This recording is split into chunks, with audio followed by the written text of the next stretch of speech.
America, Russia এবং চীন বেশ কিছুদিন যাবৎ পঞ্চম প্রজন্মের বিমান উড়িয়ে চলেছে। এবার পথে নামতে চলেছে চতুর্থ বৃহত্তম অর্থনীতির দেশ ভারত। অন্য কোনো দেশের সহায়তায় কি এই বিমান তৈরি হচ্ছে? দেশের প্রতিরক্ষা মন্ত্রক কি এই বিমান তৈরিতে অনুমোদন করেছে? এই বিমানের সুবিধে অসুবিধে কি? কত বড় রানওয়ে প্রয়োজন এই বিমান ওড়াতে? এই বিমান কি মেঘের আড়াল থেকে যুদ্ধের ক্ষমতা রাখে?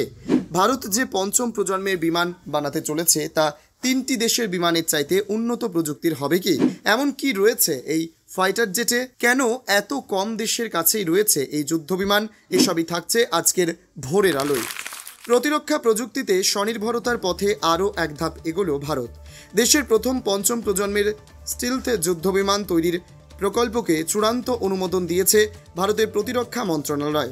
গত 26শে মে অ্যাডভান্সড মিডিয়াম কমব্যাট এয়ারক্রাফট বা AMCA প্রোগ্রামের এক্সিকিউশন মডেল অনুমোদন দেন দেশটির প্রতিরক্ষা মন্ত্রী রাজনাথ সিং। ভারত কেন পঞ্চম প্রজন্মের যুদ্ধ বিমান বানাচ্ছে? সহজ উত্তর হলো কম দামে দেশীয় প্রযুক্তিতে অত্যাধুনিক যুদ্ধ বিমান তৈরি করা।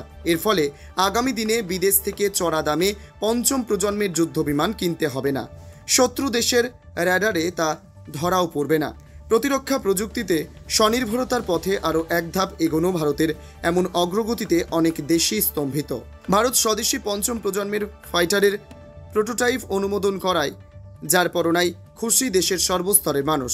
ভারতের নতুন প্রজন্মের স্টিলথ ফাইটার হবে একটি single seat twin engine jet, যেখানে মার্কিন তৈরি F-22 এবং F-35 এর মতো উন্নত স্টিলথ আবরণ এবং অভ্যন্তরীণ অস্ত্রের উপসাগর রয়েছে। ভারতে বর্তমানে পঞ্চম প্রজন্মের স্টিলথ ফাইটার বিমান তৈরির জন্য দুটি পৃথক প্রকল্প চলছে।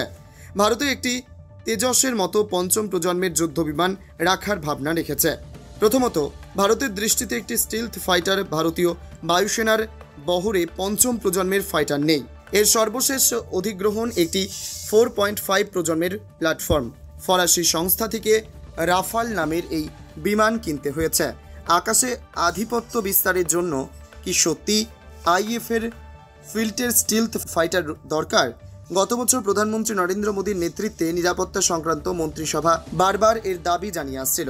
সফল হলে AMCA শুধুমাত্র প্রতিপক্ষদেরই ঠেকাতে পারে না, বরং ভারতকে মহাকাশ প্রযুক্তিতে বিশ্বব্যাপী প্লেয়ার হিসেবে অবস্থান করতে পারে। পঞ্চম প্রজন্মের যোদ্ধাদের সঙ্গে দেশগুলির অভিজাত ক্লাবের যোগদান করতে পারে। AMCA ভারত পঞ্চম প্রজন্মের জেট তৈরি করলে ভারতের প্রতিরক্ষা ক্ষেত্রে স্বনির্ভরতা যেমন আসবে, ঠিক তেমনি এই বিমান রফতানি করে বিপুল পরিমাণে বৈদেশিক মুদ্রা আমদানি করা সম্ভব হবে। ভারত বর্তমানে 4.5 প্রজন্মের যুদ্ধ বিমান পরিচালনা করে, যার মধ্যে রয়েছে ফরাসি তৈরি রাফালেস এবং এশিয়ান Su-30 MKI। কিন্তু উত্তরের প্রতিপক্ষ চীনের মতো স্টিলথ ফাইটারের অভাব রয়েছে। মূলত লুকিয়ে হামলা চালানোর দক্ষতা থাকে এই বিমানের। শত্রুর রেডারে ধরা পড়ে না। সাধারণ যুদ্ধ বিমান যে উচ্চতায় উঠতে পারে তার চেয়ে অনেকটা উপরে অপারেট করতে পারে এই বিমান, করতে পারে নানান কসরত।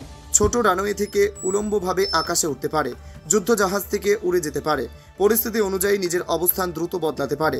ফলে শত্রুর হামলায় পাইলটের প্রাণ যাওয়ার সম্ভাবনা প্রায় শূন্য। ওজন কম থাকায় গতিবেশ 4th জেনারেশন ফাইটার জেটের চেয়েও বেশি। শব্দের চেয়ে অন্তত 3 থেকে 5 গুণ দ্রুত ওড়ে। হামলা চালানোর জন্য অত্যাধুনিক অস্ত্র বহন করতে পারে, অটোমেটিক টার্গেট ট্র্যাক করতে পারে। সবচেয়ে বড় কথা, এত দ্রুত ওড়ে যে টার্গেট বোঝার আগেই সেই টার্গেটকে ধ্বংস করতে সক্ষম। এই বিমান তৈরির ফলে আমেরিকা, রাশিয়া, চীন, বিশ্বের তাবড় দেশগুলির সঙ্গে এবার একই সারিতে বসতে চলেছে ভারত। তৈরি হচ্ছে ভারতের নিজস্ব 5th জেনারেশন ফাইটার জেট। 21 শতকের গোড়ার দিকে প্রথম 5th জেনারেশনের ফাইটার জেট প্রকাশ্যে আসে।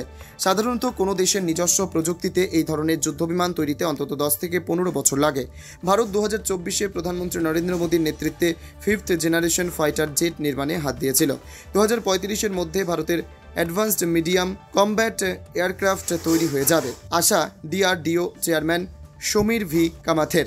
তিনি বলেন, এরো ইঞ্জিন প্রোগ্রাম অত্যন্ত জটিল টেকনোলজি। কাবেরী ইঞ্জিনের পারফরমেন্স বিশ্লেষণ করে আমরা অনেক কিছু শিখছি। আমরা যখন কাবেরী নিয়ে কাজ শুরু করেছিলেন সে সময় কাবেরী 4th জেনারেশন ইঞ্জিন ছিল। আজ Kaveri engine 6th generation engine হিসেবে উঠে এসেছে। যেহেতু পৃথিবীর তাবড় দেশগুলি 6th জেনারেশনের ফাইটারকে উড়িয়ে দিয়েছে, তাই ভারতের লক্ষ্য গোড়াতে 5th জেনারেশনের ফাইটার জেট তৈরিতে যাতে সময় কম লাগে। সে কারণে রাশিয়ার মতো দেশের কাছ থেকে কিছু প্রযুক্তি নিতেও পারে ভারত, জানিয়েছেন DRDO chairman. 5th generation jet হাতে এলেও এরপর দুর্বার গতিতে 6th জেনারেশন জেট তৈরিতে ঝাঁপিয়ে পড়বে ভারত। তবে এমনটি বাস্তবায়নের পর শত্রু দেশগুলি যে ঈর্ষা করবে সে বিষয়ে কোনো সন্দেহ নেই। Times 14 bureau, New Delhi.